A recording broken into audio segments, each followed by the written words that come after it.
Sudah direkam. Iya, dua ya. Iya, dua ya.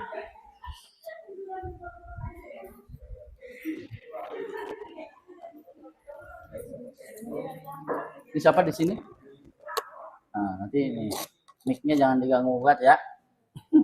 Manur sih. Ada mic-nya.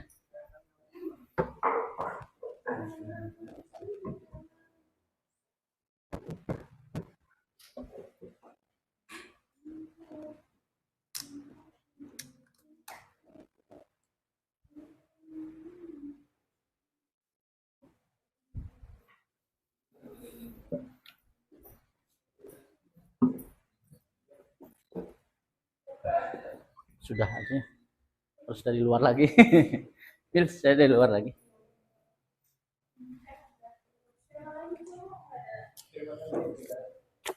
Apa-apa. Apa-apa nanti nambahnya. Sambil ini.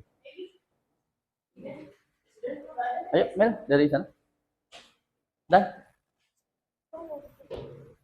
Lagi.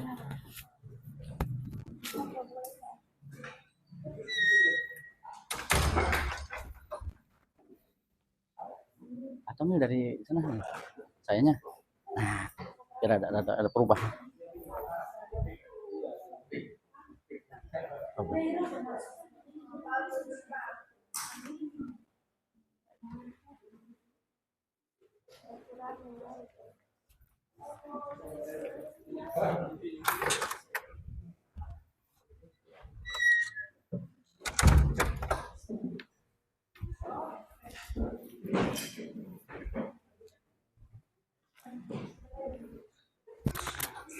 Baik, kita mulai. Bismillahirrahmanirrahim.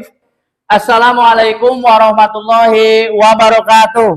Waalaikumsalam warahmatullahi wabarakatuh. Apa kabar? Alhamdulillah. Ya, kelihatannya dalam kondisi sehat ya, semuanya segar-segar. Mudah-mudahan kita selalu diberikan kesehatan, selalu diberikan kelancaran dan kesuksesan. Amin. Alhamdulillah. Kita ketemu lagi dalam pelajaran sejarah Indonesia, masih bersama saya Bapak Doni Per. Nah, sebelum dimulai, mari kita berdoa terlebih dahulu ya. Silakan dipimpin oleh Fikri lagi. Atau siapa? Sapik. Oke, hari ini dipimpin oleh Sapik doanya. Silakan. Sebelum memulai pembelajaran, alangkah baiknya kita berdoa. Doa dalam hati.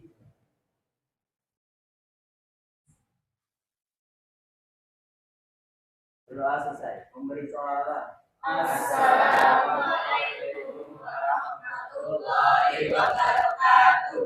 Waalaikumsalam warahmatullahi wabarakatuh. Nah, hari ini alhamdulillah kita bisa bertemu lagi dan kita akan melanjutkan pelajaran sejarah Indonesia. Kemarin itu kita sudah sampai mana pelajarannya? Apa? Kebijakan pemerintah kolonial ya. Kemarin kebijakan apa? Ada 2 kebijakan yang kita bahas ya. Apa saja? Kerja paksa Rodi, satu lagi sewa tanah. Nah, sebelum ke sana, saya akan absen dulu ya. Nah, nanti yang merasa namanya disebut, silakan mengacungkan tangan. Ya. Azetia, Cantika, Emi, Muhammad Sapik, Jahid Jidan, Jihan Lubna, oke. Laulatul Agni, hadir. Siapa lagi? Muhammad Firmansyah, hadir. Abi Wiratama, hadir. Muhammad Fikri, hadir. Terus Muhammad Zaki Al-Fatih, hadir. Novel Muthalib, hadir. Nur Maimunah, hadir. Nurul Fitri Maula, hadir. Hadiroh. Sila, hadiroh. Terus Siti Nur, hadir. Tarbiyatul Atfal, hadiroh. Valen Egi, oh Egi paling rajin nih. Dan Vira Nur Aulia, hadiroh. Alhamdulillah semuanya hadir ya. Mudah-mudahan sekali lagi kita selalu diberikan kesehatan, dan yang ada di ruangan ini semoga usianya menjadi usia yang barokah. Amin ya. Nah, Sebelum kita mulai belajar, biar konsentrasi nih, karena barusan kalian habis pelajaran matematika ya kelihatannya. Kelihatan ada asap-asapnya begitu ya. Kita games dulu dah ya. Kalau pertemuan kemarin games apa? Yang warna-warni ya. Hari ini saya ingin gamesnya berpasangan. Sama nggak jumlahnya nih? Coba cari pasangannya masing-masing. Ya dengan sebanggunya aja. Ya dengan sebanggunya aja. Ayo dengan sebanggunya. Santi dengan Sinta. Sinta dengan Markona. Coba. Ya, jangan ke depan. Jangan mau duduk sendirian-sendirian. Fikri sama saya. Kebetulan saya jomblo juga. Egi sama Junaidi. Satu. Oke, silakan berpasangan. Setiap pasangan berhadapan. Kayaknya Fikri kita harus ke depan dah. Ayo. Kita dansa. Oh, enggak. Oke, siap ya? Berpasangan. Setiap pasangan ada yang satu jadi kerak, satu jadi keren. Pernah nggak? Belum pernah aja lah. Ya, satu ada yang jadi kerak, satu lagi ada yang jadi keren. Kamu mau kerak apa keren? Bapak kerak aja lah. Kamu keren, Bapak. Bapak kerak tapi keren. Kamu keren tapi keras sih. Udah, saya kerak, kamu keren, gitu ya. Oke, Cung yang jadi kerak, Cung. Angkat tangan. Kerak. Egi ngaku. Cung yang jadi keren nggak, Cung? Keren. Oke, siap ya. Sekarang peraturan mainnya begini. Tangannya bersalaman.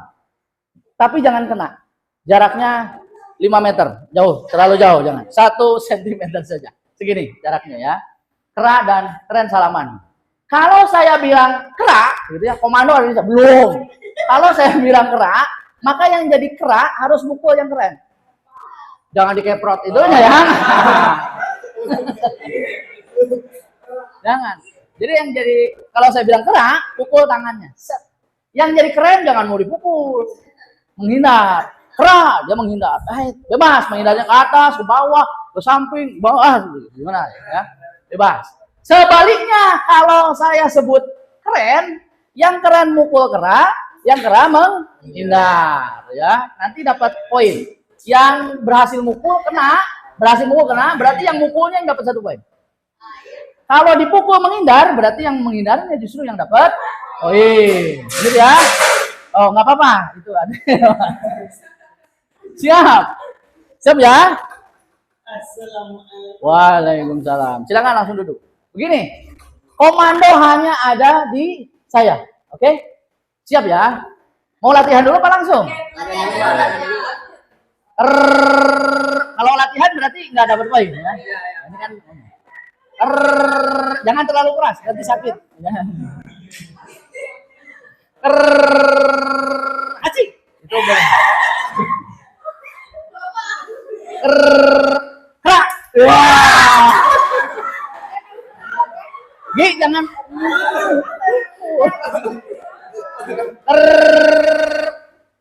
Kerak lagi. Nah. Baru latihan. Sekarang beneran. Konsentrasi. Ini beneran loh, apa? Ya.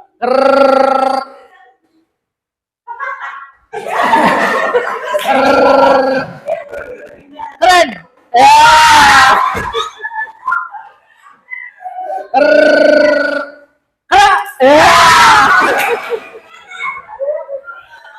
Sekarang pakai cerita. Jadi saya bikin cerita nanti ada berhubungan dengan kerak dengan di sebuah hutan. Belum. Di sebuah hutan tinggallah seekor belum. Tinggallah seekor, nggak ekornya doang, komplit semua. Tinggallah seekor gajah. Si gajah suatu hari jalan-jalan mengelilingi hutan, gunung, dan sungai yang keren banget.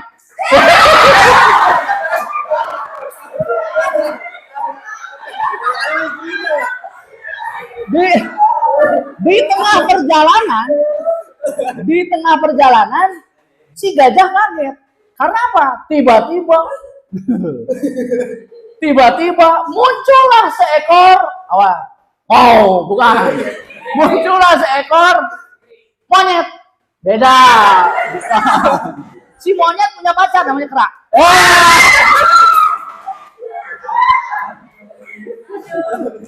Cung yang menang, Cung. Oh, menang karena nggak ada punya jomblo. Yang menang berarti konsentrasinya keren. Yang kalah nggak apa-apa, ya kurang beruntung saja. Tepuk tangan dong buat kita semuanya. Seru. Nah, jadi itulah kalau pengen konsentrasi sebelum belajar. Sebetulnya di tengah-tengah pelajaran juga udah suntuk. Kita kan dulu bisa. Contohnya apa? Misalkan lempar kursi itu. Egi di sana anak lempar kursi. Oh, sundu. Jadi kan konsentrasi. Rumah sakit. Jadi games ya untuk memecah istilahnya apa ya? Suasana kita. Biar suasana kita menjadi lebih cair ya. Nah, kita kembali lagi.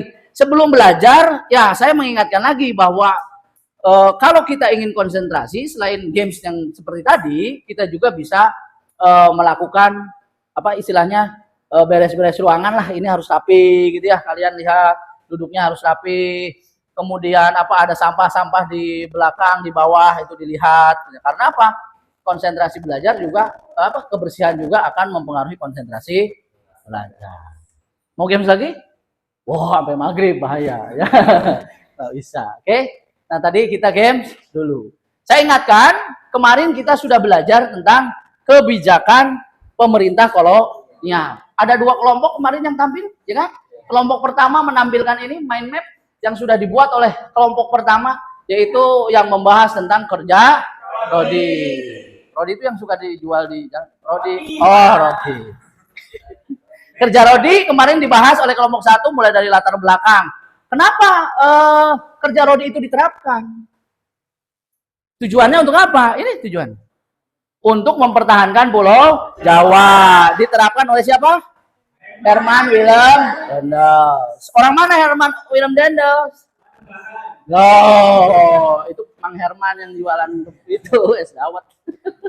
Ini orang Belanda, Herman Willem Dendels. Tugas Dendels ya, karena dia punya tugas di Pulau Jawa adalah untuk mempertahankan Pulau Jawa. Kemarin dijelaskan itu mempengaruhi terhadap pertahanan, transportasi, begitu ya. Kemudian apalagi? Penerapannya salah satunya adalah pembuatan jalan pos, begitu. Tapi kerja Rodi juga ada dampaknya. Ada dampaknya apa kemarin? Dampak baik atau positif, ada dampak negatif. Dampak positifnya apa? Ada jalan sampai sekarang. Nizar bisa mudik, ya kan? Ke Australia lewat jalan itu nggak nyambung, ya kan? Kemana? Itu mudik juga transportasinya salah satunya dampak positifnya, gitu ya. Dampak buruknya apa? Ya tadi kesengsaraan, gitu ya. Ada korban jiwa. Bahkan kemarin ada yang menghubungkan dengan peristiwa zaman sekarang, ada korupsi di dalamnya dan seterusnya. Luar biasa. Tepuk tangan buat kelompok 1 kemarin. Selanjutnya, kelompok 2 kemarin membahas tentang sewa tanah. Kemarin Egi itu, sewa tanah itu kos-kosan Pak, bukan ya. Sewa tanah itu kebijakan yang dikeluarkan oleh pemerintahan siapa? Belanda apa? POC Inggris. Siapa gubernur jenderalnya? Ini Thomas Stanford Raffles dari Inggris pada tahun 1811 sampai 1816. Tujuannya apa? Ini meningkatkan perdagangan dan pemasukan keuangan untuk pemerintah kolonial. Penerapannya bagaimana? Pribumi dikatakan sebagai jadi semua orang Indonesia, semua orang Jawa nyewa ngontrak. Gitu ya. Kemudian ketentuannya, ini ada petani semuanya menyewa. Harga tanah itu yang disewa sesuai dengan kondisi tanah. Dibayarnya pakai apa? Duit, pakai uang. Dan kalau yang nggak punya tanah harus bayar juga masih pajak per kepala, per anggota keluarga, begitu. Terus dampaknya ini memang satu kelompok dengan kelompok lainnya berbeda bentuk mind map-nya. Itulah mind map itu terlihat untuk kreativitas kelompok masing-masing. Nah, sesuai rencana hari ini kita akan masuk pada kebijakan lain dari pemerintah kolonial. Ada 2 lagi. Berarti hari ini yang tampil kelompok 3 dan kelompok 4. Saya jelaskan lagi ya. Hari ini kita akan bahas tentang kebijakan tanam paksa dan kebijakan politik etis. Apa tujuan pembelajaran hari ini? Setelah kalian belajar hari ini, keluar dari kelas, kalian akan mampu menguraikan latar belakang penerapan kebijakan tanam paksa pada masa pemerintahan Gubernur Jenderal Van den Bosch.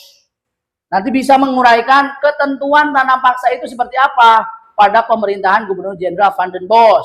Menentukan berbagai penyelewengan, sebetulnya bukan penyimpangan, ya, karena ternyata antara ketentuan yang sebetulnya sudah diterapkan pemerintah suka ada penyimpangan. Ini pun kan biasanya terjadi dengan di Indonesia zaman sekarang. Ketentuan pemerintahnya A, B, C, D, penerapannya D, E, F, dan terus. Gitu ya. Nanti kita seperti apa sih penyimpangan itu pada kebijakan tanam paksa. Dan terakhir kalian bisa membuat cerita sejarah. Bagaimana hubungan antara tanam paksa dengan perkembangan ilmu botani. Nah, saya ingin mengarahkan di situ. Karena ternyata tanam paksa tidak hanya berdampak negatif, tapi juga ada dampak positif. Gitu ya. Kemudian ini untuk yang bukan sewa tanah, politik etis, ini belum keedit ya. Politik etis, ini politik etis. Ya, nah kan ini kan politik etis. Ini harusnya saya. Nah, tujuan pembelajaran apa? Menguraikan latar belakang penerapan kebijakan politik etis di Indonesia. Nanti ada gambar-gambar, ya. Kalian bisa menebak. Menentukan tujuan utama pelaksanaan politik etis di Indonesia. Apa tujuannya politik etis?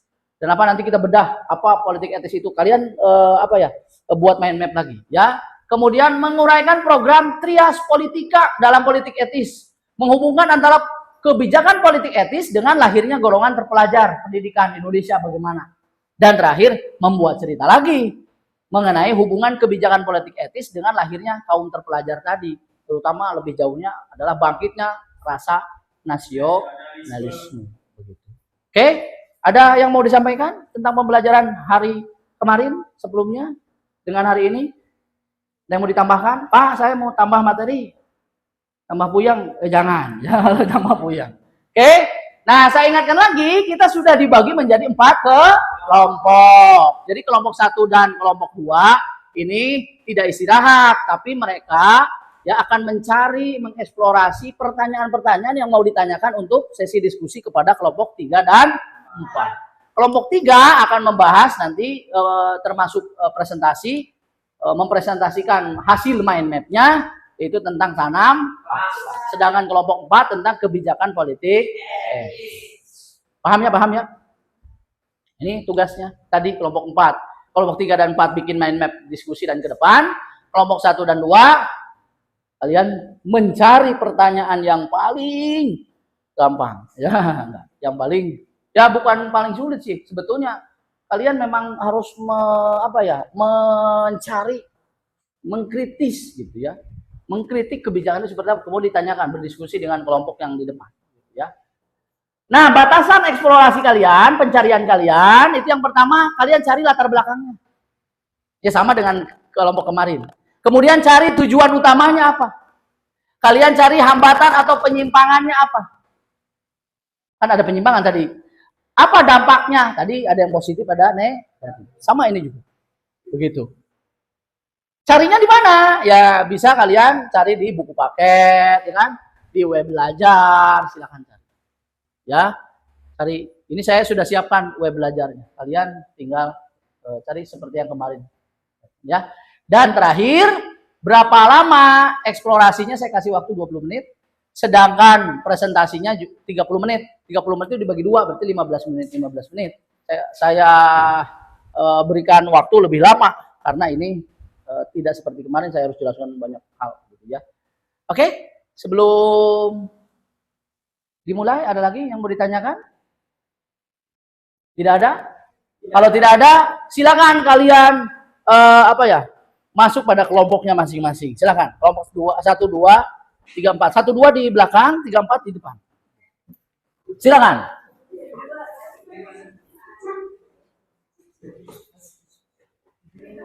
Silakan.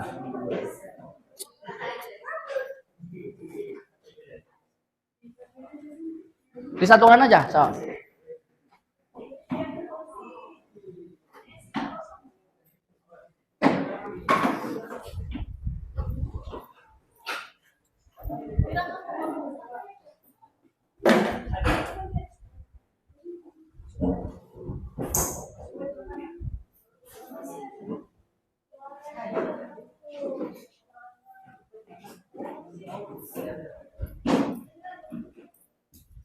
Silakan.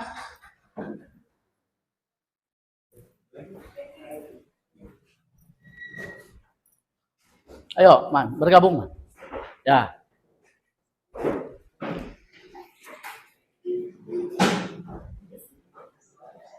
Hati ya, ada kabel ya. Oke, silakan saya kasih waktu 20 menit. 10-20 menit ke angka 9. Ya, kalian mengeksplorasi, membuat main map. Saya bagikan dulu kertasnya ya, untuk main mapnya.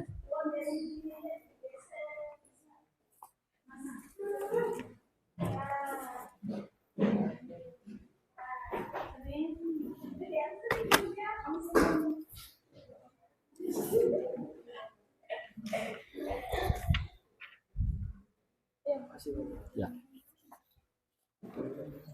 Di grup ketentuan-ketentuannya sudah ada ya? Silakan dibuka di grup. Masih? Oh, enggak. Itu sebenarnya belum ya?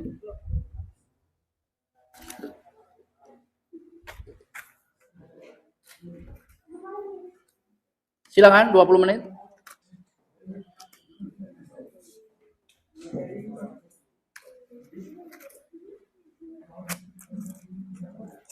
Pulpennya nih untuk warna-warni.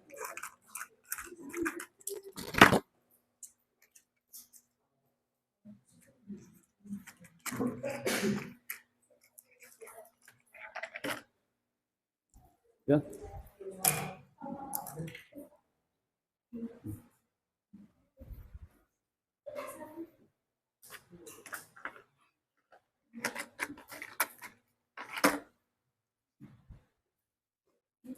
Nih.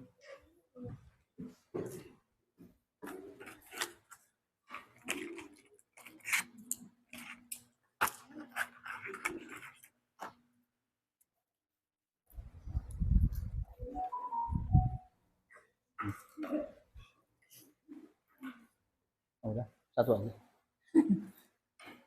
Nih, 20 menit ya sampai ke angka 9.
Biar jadi contoh ya, bisa contoh yang apa.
Ya siapkan juga nanti siapa yang mau 3 dan 4 itu yang mau presentasi itu siapkan ya.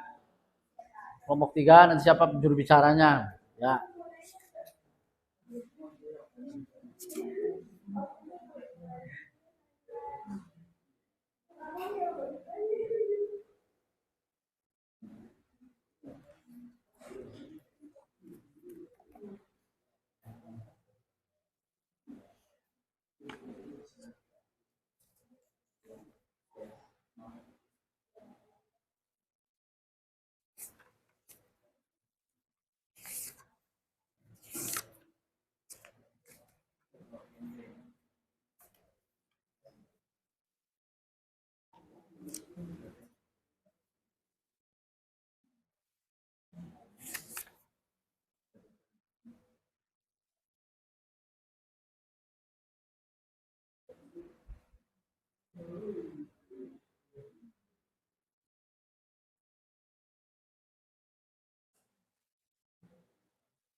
10 menit lagi.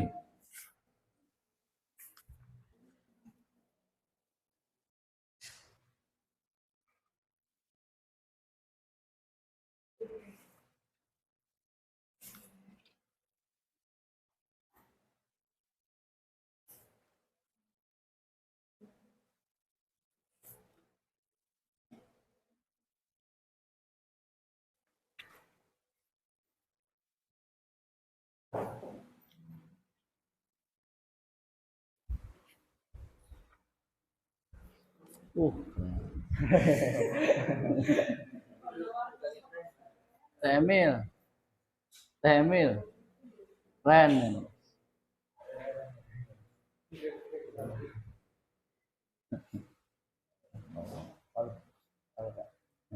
Dampak ya.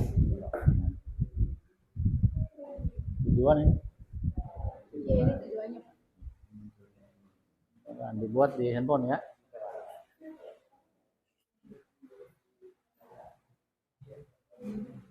Luar biasa. Ini main map gaya baru. Aduh. Politik etis. Ini coret-coret gitu. Nanti dibuat di handphone ya. Kemarin keren.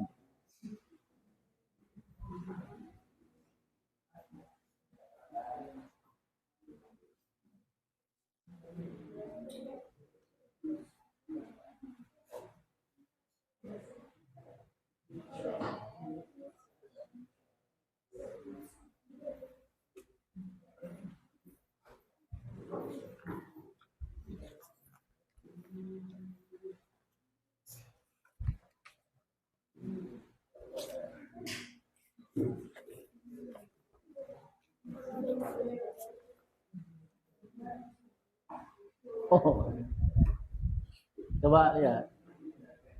Nampak sak. Ini coret-coretnya ya.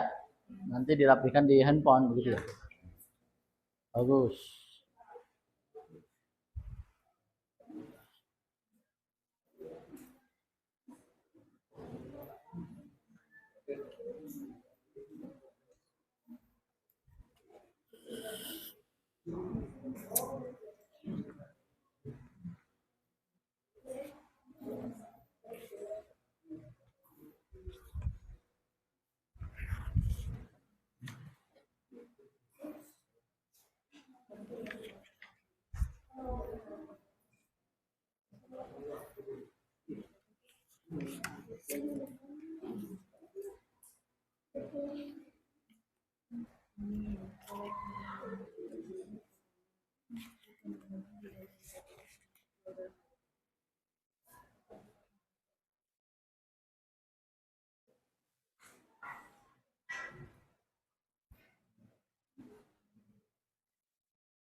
Sudah? Ya, kirim ke WA saya ya. Nanti dibuka di komputer saya. Nanti aja bareng.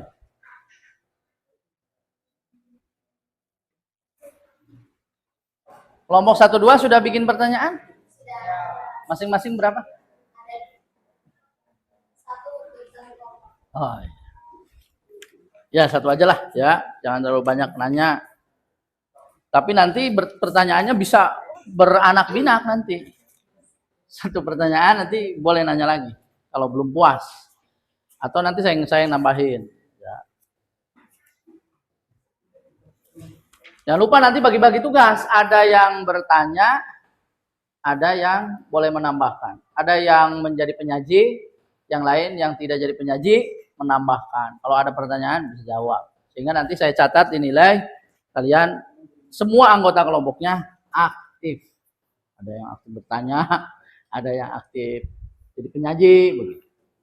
Ini saya sambil menilai begitu.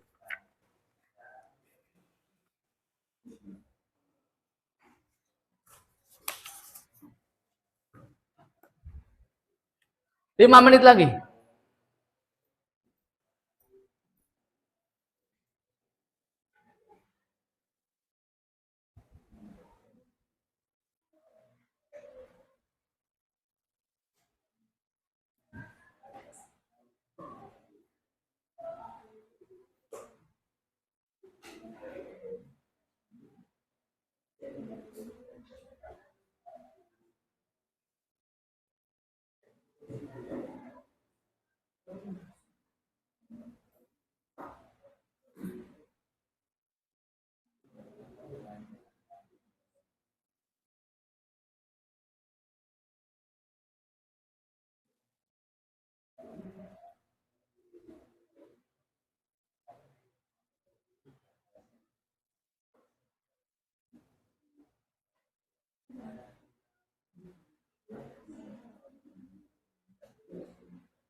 3 menit lagi.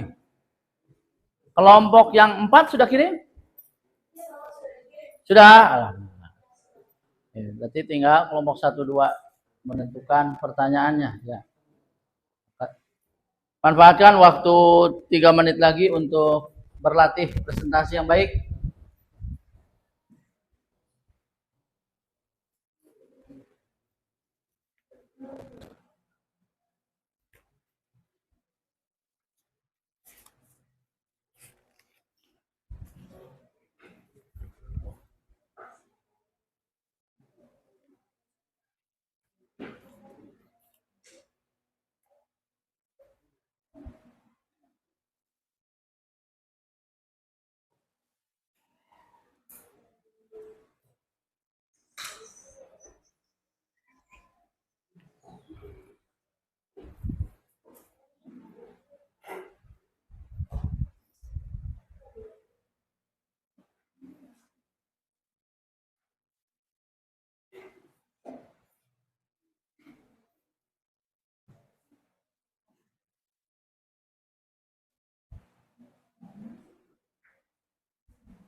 Bentar, kita buka ya.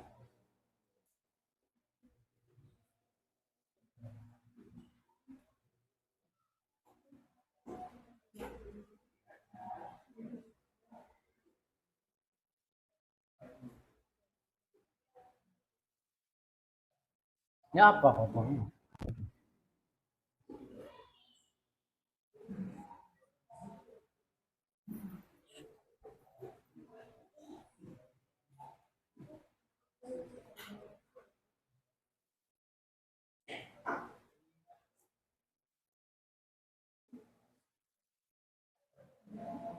Oh ini.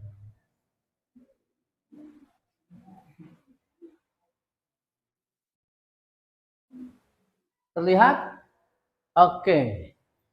Siap kelompok berapa? 3 dulu ya.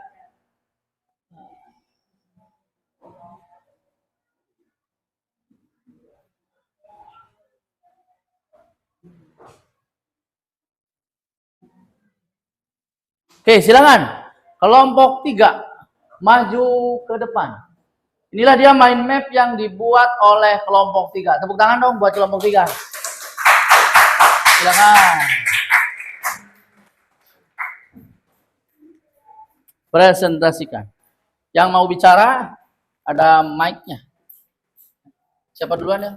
Ya saya perkenalkan diri, kelompok sebut. Assalamualaikum warahmatullahi wabarakatuh. Waalaikumsalam. Mic-nya. Enggak, jangan. Gini. Mic-nya diginiin. Selamat pagi.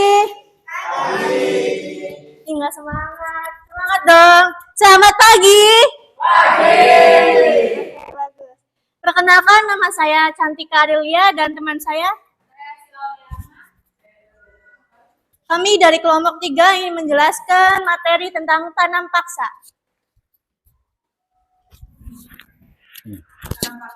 Tanam paksa adalah kebijakan pemerintah kolonial berupa proyek penanaman tanaman yang dilakukan di Eropa. Kebijakan ini diterapkan pada masa Gubernur Jenderal Van den Bosch tahun 1830. Yang melatar belakangi kebijakan ini adalah disebabkan oleh kas negara Belanda yang kosong. Kenapa kosong? Karena Belanda terlibat beberapa perang, diantaranya yang pertama perang di wilayah Eropa pada masa Louis Napoleon berkuasa. Yang kedua perang kemerdekaan Belgia. Yang ketiga juga Belanda harus menghadapi perlawanan rakyat yang dipimpin oleh Diponegoro. Dan yang keempat kemudian pemasukan dari perdagangan kopi juga tidak baik. Maka dari itu tujuan utama tanam paksa adalah mengisi kas Belanda sebanyak-banyaknya. Peraturan penetapan tanam paksa diantaranya, rakyat wajib menyediakan tanah seluas 1,5 bagian tanah untuk ditanami tanaman laku di Eropa. Yang kedua, tanah harus dibebaskan dari pajak. Yang ketiga, waktu tanamnya selama 130 hari atau sekali tanam padi. Yang keempat, hasil lebih dari pajak akan dikembalikan. Yang kelima, kegagalan panen menjadi tanggung jawab pemerintah. Dan yang keenam, rakyat yang tidak punya tanah maka harus kerja di perkebunan selama 65 hari. Dan yang ketujuh, terakhir, yang mengelola adalah pemimpin pribumi. Pada kenyataannya, tanam paksa disalahgunakan antaranya yaitu tanah lebih dari 1/5. Yang tidak punya tanah kerja hampir 1 tahun, waktu tanam lebih dari 6 bulan, dan kelebihan panen tidak dikembalikan. Gagal panen juga ditanggung rakyat. Dampak tanam paksa juga ada negatif dan positifnya. Negatifnya yaitu rakyat menderita dan mengalami kelaparan. Positifnya kita mengenal jenis tanaman dan cara menanam yang baik. Sekian dari kami. Apa ada yang ingin dipertanyakan? Oke, tepuk tangan dulu buat kelompok 3. Oke. Sebelum ke pertanyaan kelompok 1 dan 2 untuk bertanya, saya komentari dulu ya. Ini dari pembuatan mind map-nya sudah lebih bagus dari pertemuan sebelumnya. Sudah dia pakai bulat-bulat begini ya. Ini tergantung kreativitas, sekali lagi kreativitas kelompoknya masing, pemilihan warna apa segala macam. Dan ini sudah merangkum semua pertanyaan yang tadi di awal. Bagaimana latar belakang tanam paksa ini sudah termasuk ada latar belakangnya. Dia sebutkan yang menerapkan adalah pada masa Van den Bosch 1830 ada waktunya, kemudian ada tujuannya di sini ya kan, mengisi kas Belanda. Kemudian ada ini masih latar belakang ya kan, kenapa tanam paksa ini diterapkan oleh Van den Bosch? Ternyata kas Belanda kok kosong, Belanda nggak punya duit karena habis digunakan untuk perang. Perangnya dia sebutkan, ini udah lengkap, bahkan sampai menyebutkan perang di Ponorogo. Perang di Ponorogo tahun berapa? Perang di Ponorogo itu habis maghrib 1825. Ingatnya gitu aja. 1825. Oh, habis maghrib. 1825. Padahal tahun 1825 dan sampai 1830 nih, ya, perang itu saking dahsyatnya perang Jawa sampai membuat kas Belanda itu habis kosong. Kan perang butuh duit, perang itu butuh duit, ya. Kemudian yang hebatnya kelas ini, yang hebatnya kelompok 3, dia sudah bisa membandingkan antara penerapannya dari peraturannya yang harusnya diterapkan, ternyata ada juga penyelewengan, penyimpangannya. Ya, ini lengkap nih. Mulai dari penyimpangan dari jumlah tanahnya, yang seharusnya 1/5 ternyata jadi setengah. Gede mana sih setengah sama 1/5? Iya, 1/5 itu 1 dibagi 5. Ya kan? Kan jadi kecil ya kan? Kue 1 dibagi 5. Kecil dong. Sedikit ya. 1 dibagi 2 setengah berarti lebih banyak. Yang berarti kalau dari 1/5 jadi setengah, yang rugi yang mana? Yang buat petani kita, buat masyarakat kita, yang 1/5 apa setengah? Sebetulnya dua-duanya rugi, mau 1/5 mau setengah. Benar nggak? Iya. Karena itu tanah-tanah kita, benar nggak? Tanaman juga, tanaman kita, komoditas bangsa kita, ini apa maksudnya bangsa asing mengatur seperti itu, ya kan? Sebetulnya merugikan, tapi ternyata lebih merugikan lagi ketika jumlahnya diperbesar jadi setengah. Kenapa? Itu ada alasannya. Cuman sayang belum diungkap oleh kelompok 3. Kemudian dari ini yang tidak punya tanah bagaimana? Tadi kan kita bicaranya kelompok 3 itu yang punya tanah. Yang punya tanah menyediakan tanah 1/5 dari tanahnya, misalkan 1 hektar, 1/5 dari 1 hektarnya harus ditanami tanaman yang laku di Eropa. Bukan tanaman yang biasa, yang laku di Eropa. Yang mahal kalau dijual di Eropa. Begitu. Yang nggak punya tanah, maka dia harus bekerja mengabdikan diri di perkebunan-perkebunan yang milik Belanda. Tadi sudah jelasnya, kerjanya bahkan hampir 1 tahun. Yang tadinya hanya 130 hari ya? Bukan ya? Oh, 65 hari dijadikan hampir 1 tahun. Ini lebih lama. Kalau ada kata hampir berarti ada yang lebih, ada yang kurang. Gitu ya, rata-rata. Dan waktu tanamnya jadi lebih dari 3 bulan. Kenapa? Karena ternyata tanaman-tanaman perkebunan itu membutuhkan perawatan yang lama. Gitu. Mereka tidak memperhitungkan. Di sininya harus tidak lebih dari penanaman padi 130 hari. Padahal beda antara tanaman rempah-rempah dengan tanaman padi. Ini lebih rewel, harus dirawat baik-baik. Karena kalau terjadi kegagalan panen, katanya harus ditanggungnya oleh pemerintah, ternyata ditanggung oleh rakyat sendiri. Ini sudah lengkap sekali kelompok 3 ya. Dan terakhir ada dampak negatif, ada dampak positif. Dampak negatifnya ya rakyat menderita, kembali lagi kayak kemarin ya, kelaparan, ada penyakit bahkan. Bahkan di Cirebon itu banyak yang kena kelaparan dan penyakit dan banyak yang tewas meninggal dunia ya gara-gara ini dampak. Positifnya kita mengenal berbagai jenis tanaman dan bagaimana cara menanamnya. Kalian bahagia gak dengan dampak positifnya seperti itu? Tapi kalau dibandingkan dengan dampak negatifnya, maka mudorotnya jauh lebih banyak dibanding dengan positif. Gitu. Oke, coba kelompok 1 dan 2. Siapa dulu yang mau bertanya?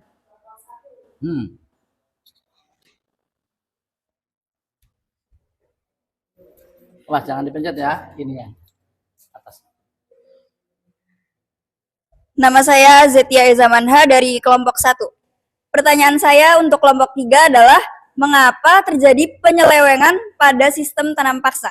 Terima kasih. Pertanyaan bagus, tepuk tangan dong. Kenapa terjadi penyelewengan? Penyimpangan, kenapa? Sudah tahu? Oh, luar biasa. Silakan. Baik, terima kasih atas pertanyaannya. Dari pertanyaannya, mengapa terjadi penyelewengan pada dana paksa? Sebenarnya, jadi karena kekurangan pengawasan dan yang melaksanakan langsung dan tidak karena kurangnya pengawasan dan yang melaksanakan langsung bukan pemerintah Belanda, tapi penguasa daerah atau juga para pegawai dari pemerintahan Belanda. Iya. Jawabannya itu. Karena kurangnya pengawasan. Penting loh. Kita sebagai pemimpin kalau melaksanakan, memberikan aturan kebijakan pada rakyat, itu harus dikasih undang-undang dan kasih sistem untuk mengawasi itu. Terlaksana dengan baik atau tidak. Nah, karena kurang pengawasan.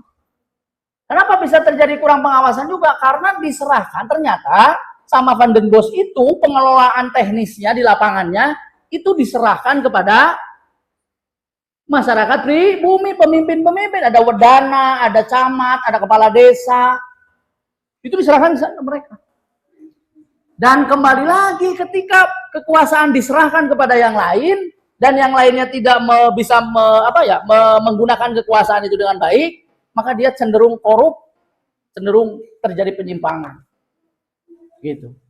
Ya. Nah, itu jawabannya. Sebetulnya saya mau memperlihatkan ini. Makanya kenapa bisa terjadi penyimpangan? Ini saya perlihatkan dulu ya. Barangkali lupa. Dalam materi tentang tanam paksa ini, kita juga jangan lupa dengan satu istilah, ya, karena tidak muncul nih. Saya yakin tidak muncul, karena di buku-buku juga jarang muncul ini. Ada satu istilah tentang kultur prosenten. Saya sebelum saya jelaskan, ada yang tahu prosenten? Kultur prosenten. Apa kira-kira? Prosen.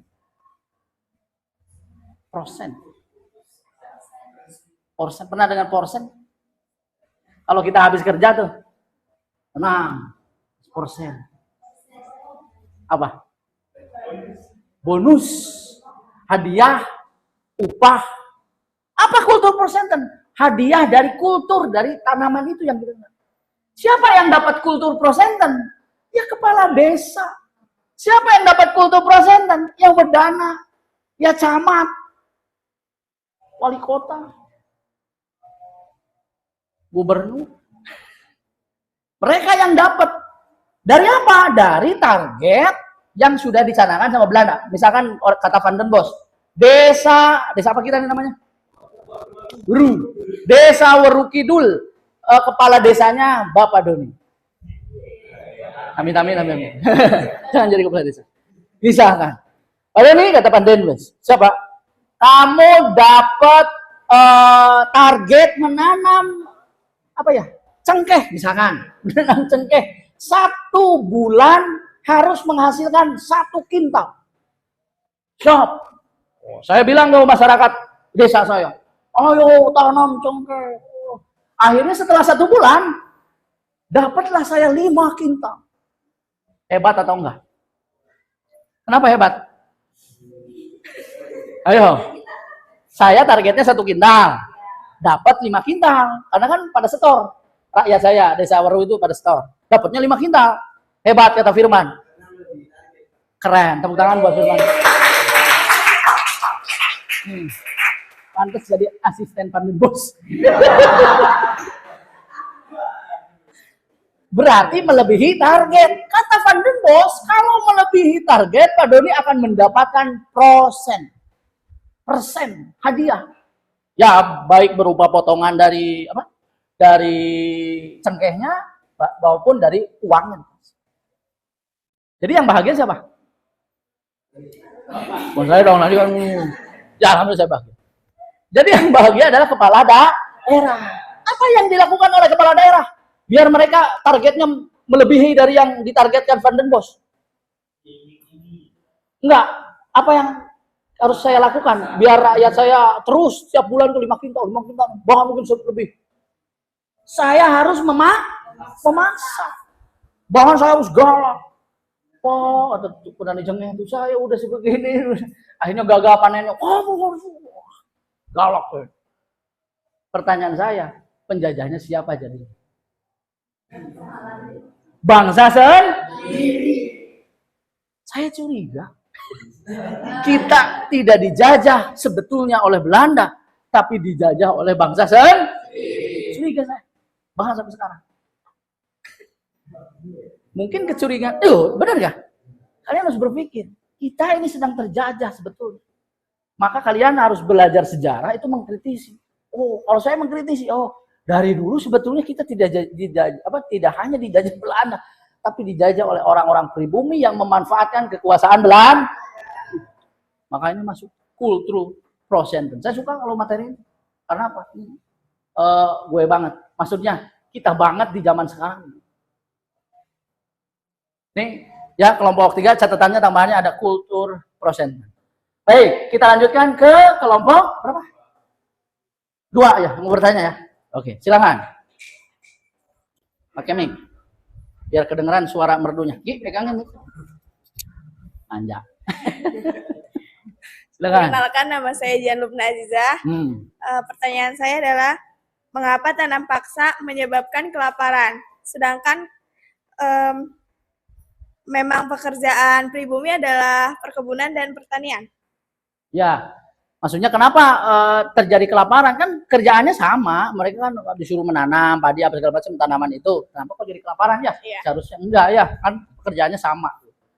Begitu maksudnya. Oke, pertanyaan bagus, tepuk tangan buat kelompok. Nah, ini juga pertanyaan kritis. Seharusnya bisa dijelaskan. Silakan. Karena para petani akhirnya fokus dan konsentrasinya hanya pada tanaman untuk proyek tanam paksa.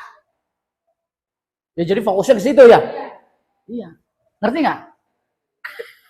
Jadi karena dikasih target tadi, karena saya sebagai kepala desa ngomong di alun-alun desa tuh, harus kalau nggak tak cambuk segala macam. Maka petani itu kan takut sama kepala desa tuh.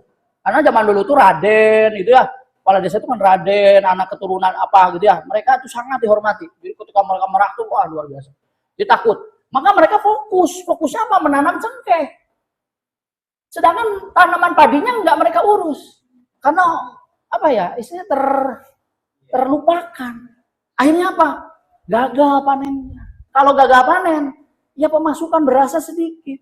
Terjadilah kelaparan. Sebetulnya kelaparan itu adalah side effect, efek samping dari penerapan kebijakan tanam paksa itu. Paham nggak? Nah itu, makanya kalau kita jadi pemimpin, kalau kita mengeluarkan kebijakan pasti harus dipikirkan nih efek samping. Mungkin maksud kita baik, tapi ada efek samping yang buruk, itu harus dipikirkan. Terjadilah kelaparan, dan di Cirebon itu katanya paling banyak yang meninggal.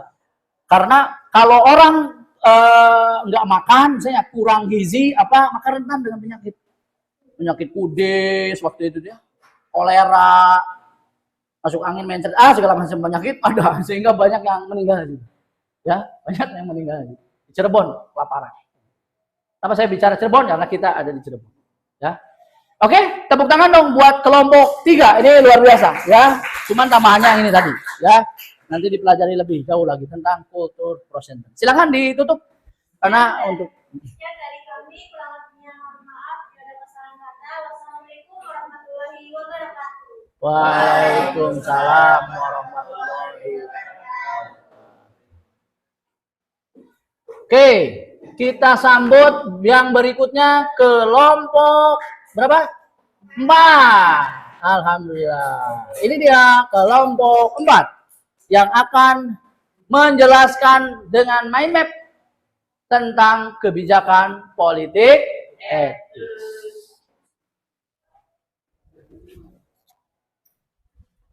Coba dulu. Awas jangan dipencet.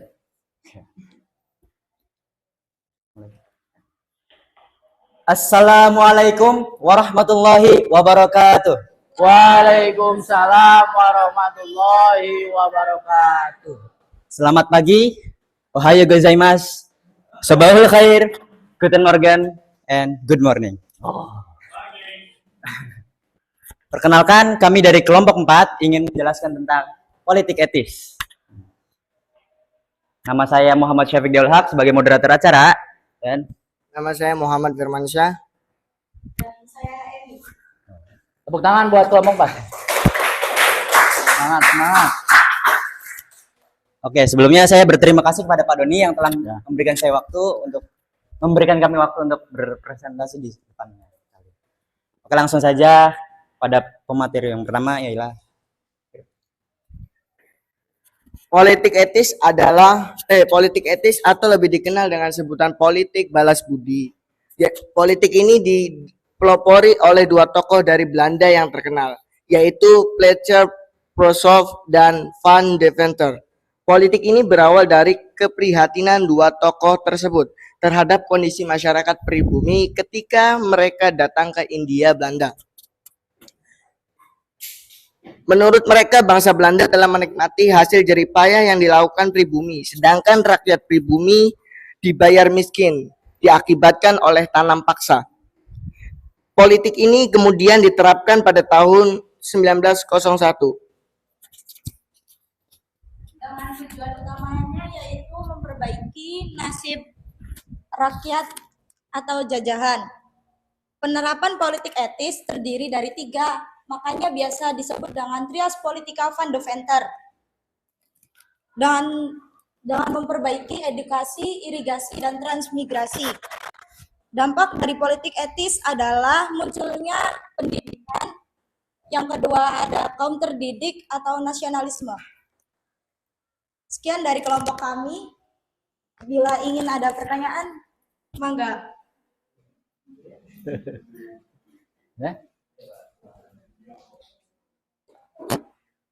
Oke, tepuk tangan sekali lagi buat kelompok. Sebelum ke sesi kelompok 1 dan 2 yang bertanya, saya kritisi dulu ya seperti kelompok sebelumnya. Nah, ini udah pakai gambar bagus ya. Tadi juga kelompok 3 udah pakai gambar ininya ya. Ini ikonik banget. Dia Van Deventer adalah pelopor salah satu yang menggagas, yang memberikan ide tentang politik etis. Apa itu politik etis? Tadi sudah dijelaskan. Balas budi, budi anduk, bukan. Politik balas budi. Siapa yang membalas, siapa yang budi. Membalas budi itu berarti budi itu kebaikan. Oh, budi orang baik, Pak Budi. Jadi membalas, nah iyalah, seorang jahat. Jadi membalas kebaikannya Pak Budi, bukan. Membalas kebaikannya orang yang baik. Siapa? Dianggapnya adalah orang Indonesia yang telah memiliki jasa terhadap kemajuan bangsa Belanda. Kata Van Deventer, orang Belanda tuh harusnya mikir. Kemajuan yang dimiliki oleh Belanda sampai zaman itu, dia sampai bisa bikin bendungan apa segala macam. Itu adalah hasil jerih payah banting tulang keringatnya pribumi orang Indonesia, kata Van Deventer. Sedangkan orang Indonesia hidupnya melarat miskin. Maksud saya dong miskin. Hidupnya melarat miskin. Apa orang Belanda nggak mikir, kata Van Deventer. Karena Van Deventer pernah berkeliling di Indonesia tahun 19 ya sebelum 1901 lah. Dia berkeliling di Indonesia. Lihat kehidupan orang Indonesia, aduh melaratnya luar biasa. Dia ternyata namanya orang Indonesia, orang Belanda nggak jahat semua, mereka juga manusia, ada juga yang baik. Dan satu lagi adalah tadi siapa? Peter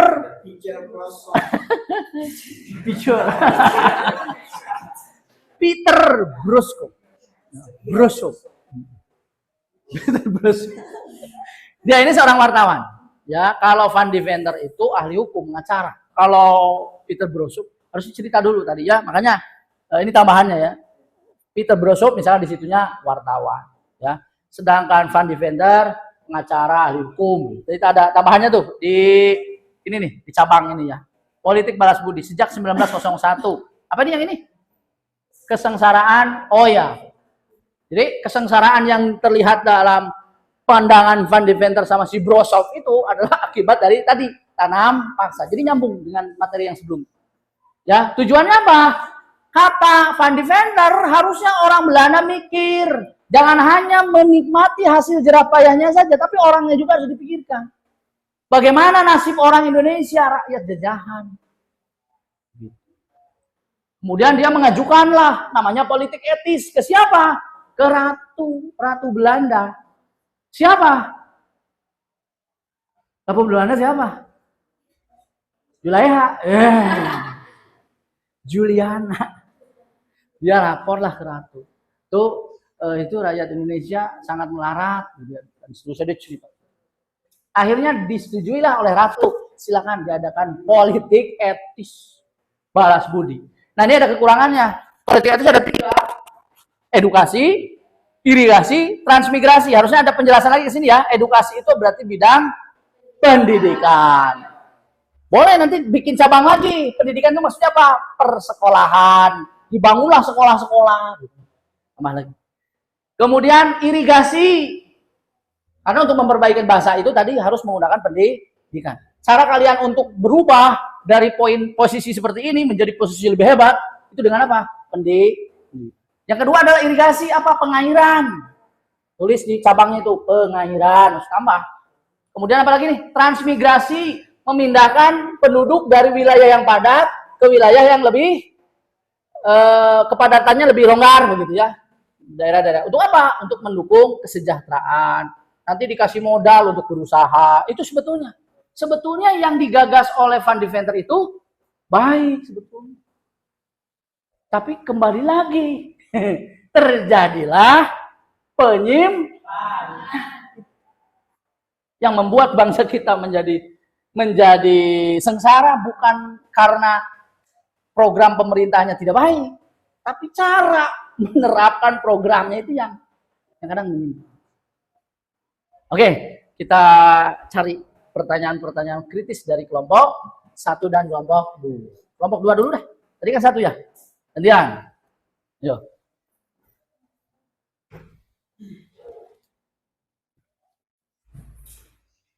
Nama saya Hasanah dari kelompok 2. Mengapa program edukasi pada politik etis disebut menyimpang? Berarti dia nanya penyimpangannya ya pada politik etis. Penyimpangannya seperti apa? Penyimpangannya seperti ya menyimpang karena dalam pendidikan di Indonesia sendiri itu cuma SD doang. Oh jadi pendidikannya itu yang dibangun hanya setara SD. Aduh, kita lihat. Nih yang berhubungan dengan politik etis. Yang di atas ini sekolahnya Egi. Yang di atas.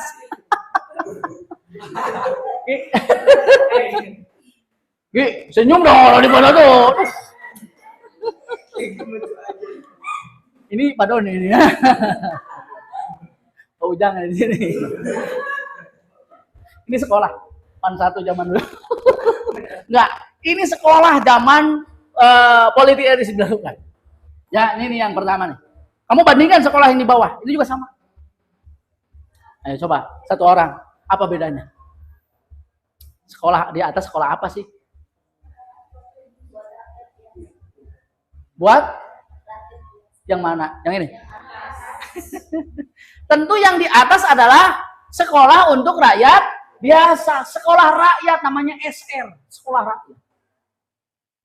Yang namanya rakyat itu sekolahnya di situ. Kamu bisa lihat telanjang kaki, bener nggak? Ada buku nggak? Nggak ada, adanya cuma kaleng. Kaleng ini buku apa? Kalau ngapal tentu. Tuh gurunya dia ganteng-ganteng tuh orang yang begini ya. Di sekolah rakyat. Tanpa seragam, bahkan ada yang nggak pakai baju. Lagi astagfirullah. Pakai baju tuh, aduh. Tuh, ya.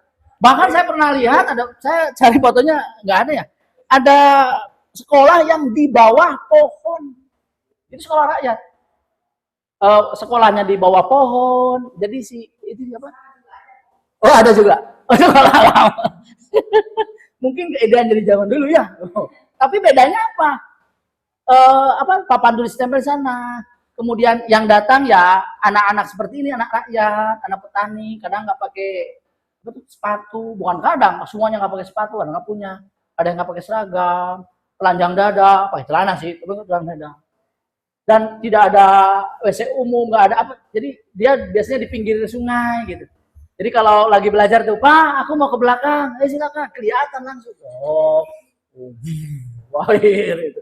Kalau sekarang kan suka modus anak-anak kan, Pak mau ke belakang, main di apa? Di musola.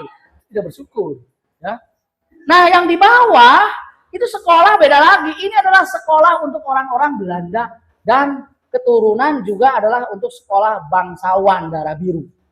Yang di atas darah kotor, yang di sini darah biru. yang di atas orang biasa, yang di bawah darah biru. Nih, gurunya juga orang Eropa. Tuh. Tapi ada yang gundul, Pak. Ya, ini keturunan orang Cina, orang Arab, boleh di situ. Anak Raden, orang Indonesia juga ada di sini. Anak Raden, tuh dia pakai boleh. Yang rakyat, kayak model-model saya, tidak ada keturunan Raden, model saya darah itu tidak boleh. Sekolahnya bolehnya di sini. Terus apalagi yang membedakan? Materinya yang di atas tadi benar hanya setingkat SD. Tapi kurang tepat juga. Kalau SD zaman sekarang udah belajar segala macam, penuh ya, ada bermuatan biologi, kimia, apa segala macam sebetulnya. Tapi kalau zaman dulu ini hanya calistung. Baca, nulis, hitung. Orang bisa calistung, pintar apa? Bisa jadi manajer. Jadi yang diajarin itu aja. Dan tidak boleh diajari bahasa asing. Kalau sekolah itu di Jawa, bahasa Jawa. Oh ini lengkap, ilmu ini lihat tuh temboknya aja. Ini temboknya ditempelin apa? Daftar hutang paling di sini. Setoran cengkeh. Gitu. Jadi, nah apa yang bisa disimpulkan dari ini? Apa yang bisa disimpulkan? Pendidikan yang diterapkan dari politik etis bersifat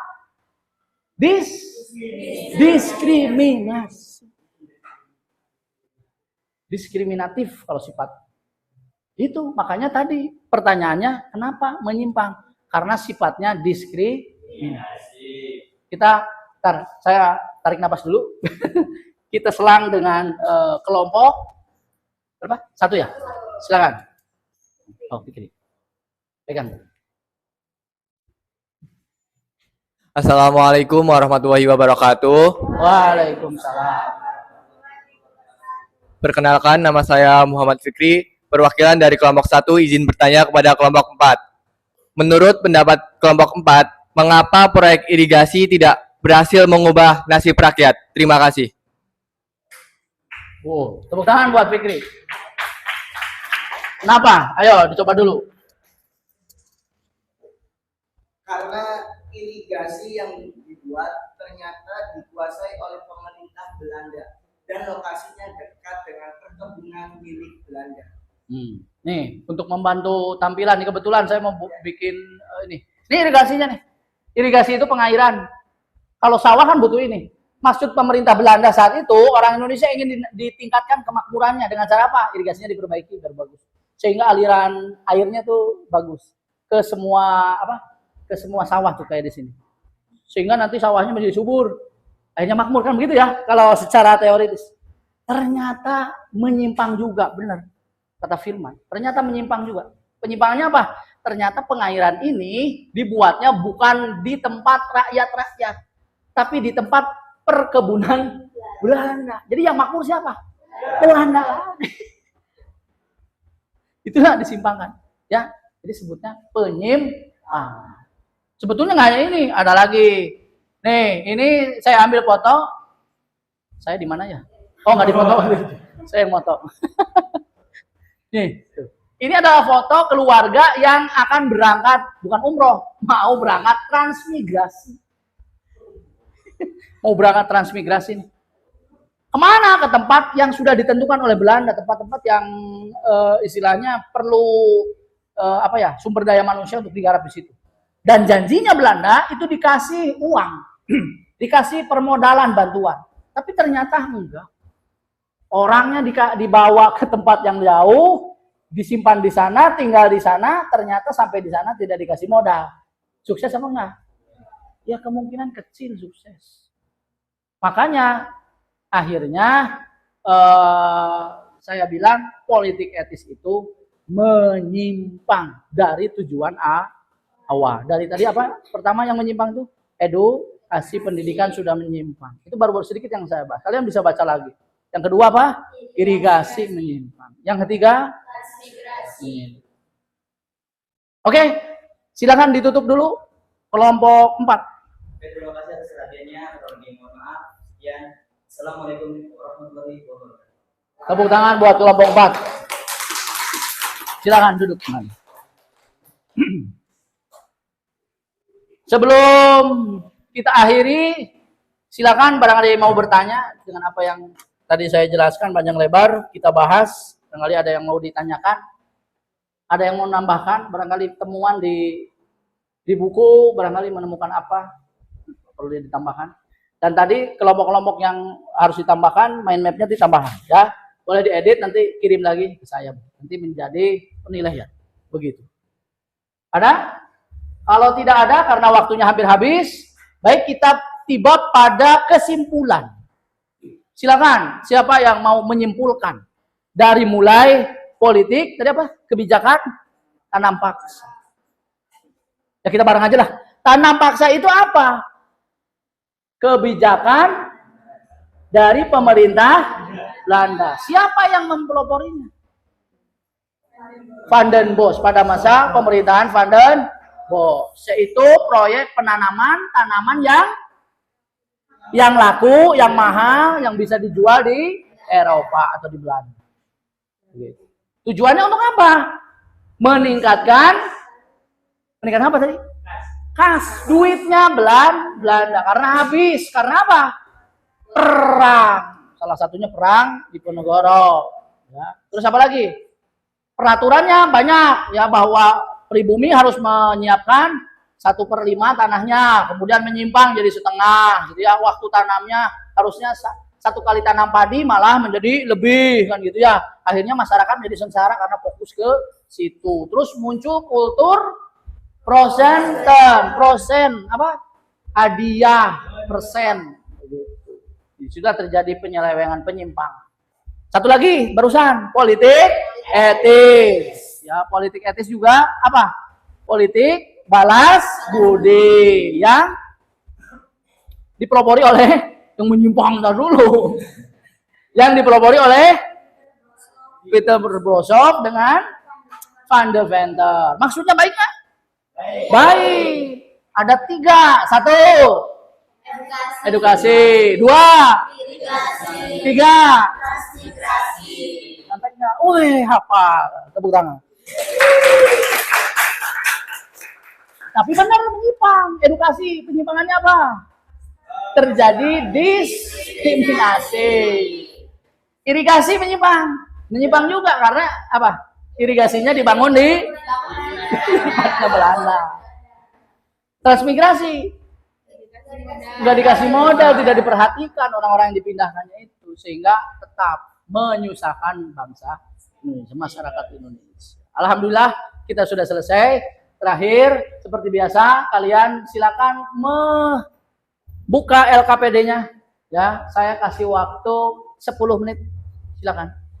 Ya, saya sudah bagikan formnya. Ya, silakan.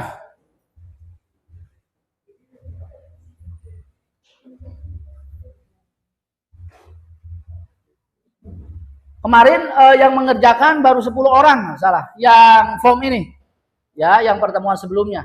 Nanti di rumah sekalian aja, ya, pertemuan kemarin dengan pertemuan ini, karena mau segera saya nilai. Silakan, saya kasih waktu 5 menit sambil kita sedikit istirahat, menarik napas.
Yang sudah langsung diklik kirim saja.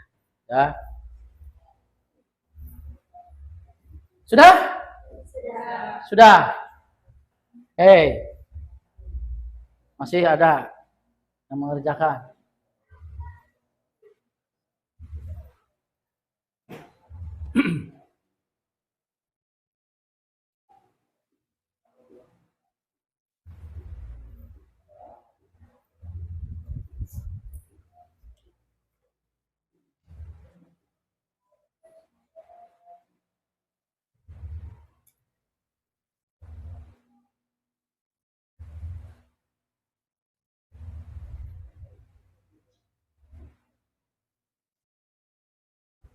Oke, kalau sudah kita selesaikan hari ini, ya sudah ya.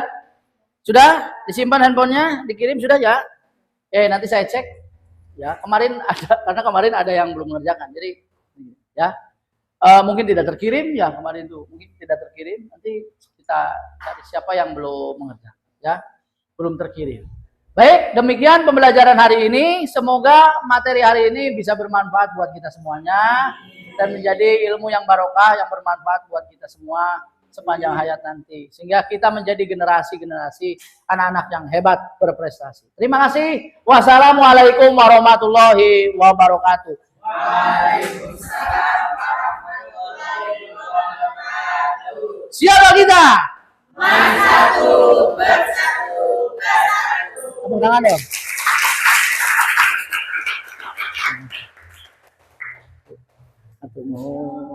Atur nuhun pisan bantu sana. Atur nuhun, yes, salah jangan ya Pak Ujo. Nuhun Bu.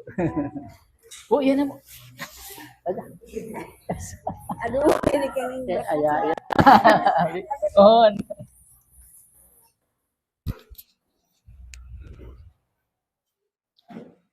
Anak-anak kalian istirahat dulu. Ya.